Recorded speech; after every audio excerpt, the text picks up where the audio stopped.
պետությունը չպետք է զբաղվի եւ միջամտի եկեղեցու ներքին խնդիրներին,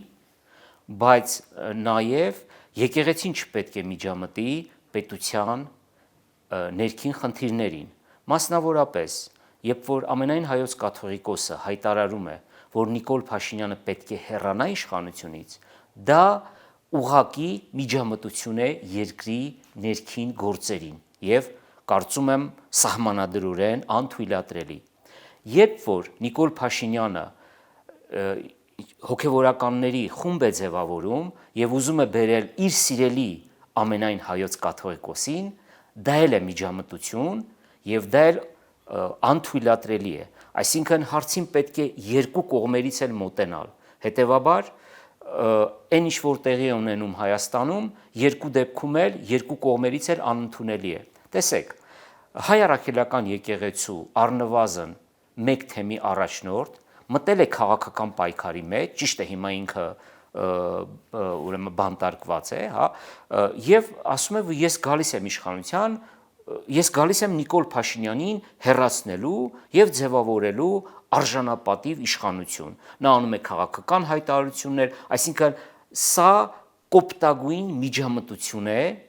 որ մենք տեսնում ենք, մենք տեսանք նախորդ տարիներին, ամիսներին։ Մյուս կողմից, այն ինչ որ անում է երկրի ղեկավար վարչապետ Նիկոլ Փաշինյանը, ասենք ինչ որ խումբ ձևավորել հոգևորականների, ինչ որ օրենքներ ընդունել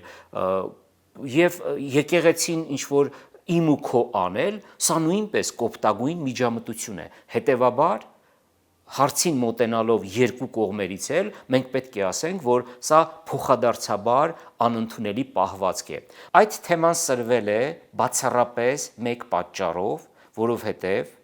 ամենայն հայոց հայրապետը պահանջել է Նիկոլ Փաշինյանի հրաժարականը,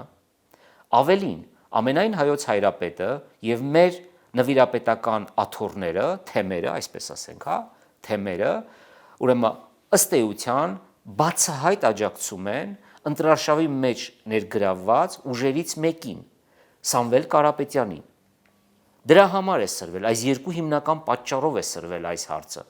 Եթե այս հարցերը չլինեին, ես կարծում եմ, որ ոչ մի խնդիր չէր ունենա Փաշինյանը ամենայն հայոց կաթողիկոսի հետ։ Սա է հիմնական պատճառը, որ մենք ունենք այսօրվա իրավիճակը։ Ինչպես է նաև սովորական ժողովրդի վրա ազդում։ Վերջերս գիտեք, տեղի ունեցավ շատ ցավալի իրավիճակ, երբ որ Նիկոլ Փաշինյանը ուշացած գնաց Սուրբ Աննա եկեղեցի, այնտեղ երկու եղբայրներ ուրեմն կոպիտ դիմավորեցին Հայաստանի վարչապետին եւ այդ երիտասարդները, որոնցից մեկը ըստ էության դպրոցական, փաստորեն զրկվել են ազատությունից, հիմա